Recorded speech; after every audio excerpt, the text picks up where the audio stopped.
3 ম্যাচেই রিশাদ হোসেন একাদশের বাইরে।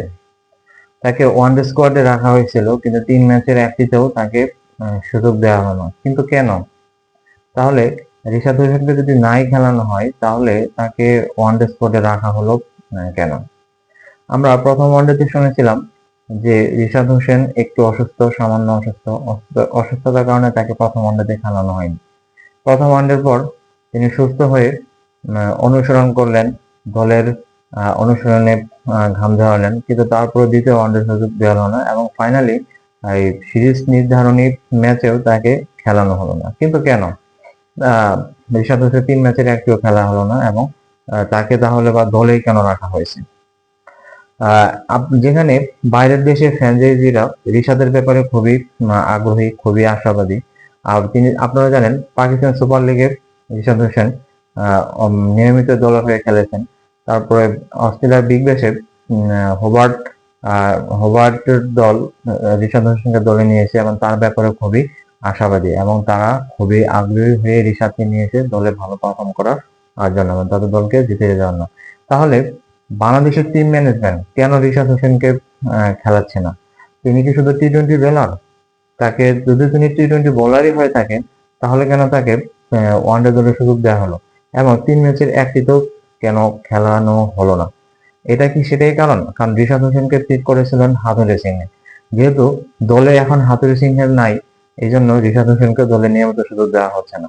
এরপর যদি টি-20তে দুই একটা ম্যাচ খারাপ করে ভালো করতে না পারে, তাহলে টি-20 থেকে রিশাদ হোসেনকে বাদ দেওয়া হবে। এরকম কি কারণ? এই জন্য কি রিশাদ হোসেনকে নিয়মিত সুযোগ দেওয়া হচ্ছে না, ওয়ানডে দলে খেলানো হচ্ছে না? আর রিশাদ কি শুধু টি-20 বোলার?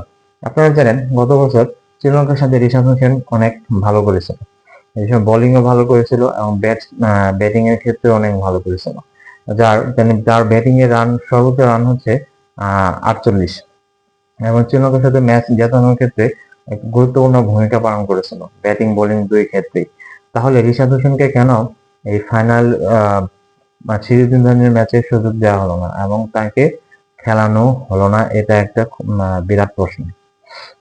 কারণ রিশাদ হোসেন কিন্তু ভালো ব্যাটিংও করতে পারে, তার লেগ স্পিন খুব কার্যকরী। এখন যেহেতু তানভীর ইসলামকে সুযোগ দেওয়া হয়েছে, তাহলে তানভীর ইসলামের পাশাপাশি রিশাদ হোসেনকে একটু সুযোগ দেওয়া হতো তৃতীয় ওয়ানডেতে, তাহলে দলের জন্য ভালো হতো এবং দলকে সাহায্য করতে পারতো ব্যাটিং বোলিং দুই ক্ষেত্রে। যেহেতু শামীম হোসেন পাটোয়ারিকে দ্বিতীয় ম্যাচ ওয়ানডেতে সুযোগ দেওয়া হয়েছিল, শামীম হোসেন পাটোয়ারির জায়গায় তিনি রিশাদ হোসেনকেও এই তৃতীয় ওয়ানডেতে সুযোগ দিয়ে দেখাতে পারত। এখন সামনে দেখা যাক সামনে রিশাদ হোসেনকে কিভাবে সুযোগ দেওয়া হয়, কিভাবে তাকে খেলানো হয়, সেটা এখন দেখার বিষয়। আশা করি রিশাদ হোসেনকে সামনে ওয়ানডে এবং টি-20 ম্যাচে নিয়মিতভাবে দলে সুযোগ দেওয়া হবে এবং তার বোলিং এর ধারা এবং ব্যাটিং এর কার্যকরী ভূমিকা রাখাতে সাহায্য করবে। ধন্যবাদ সবাইকে, ভালো থাকবেন।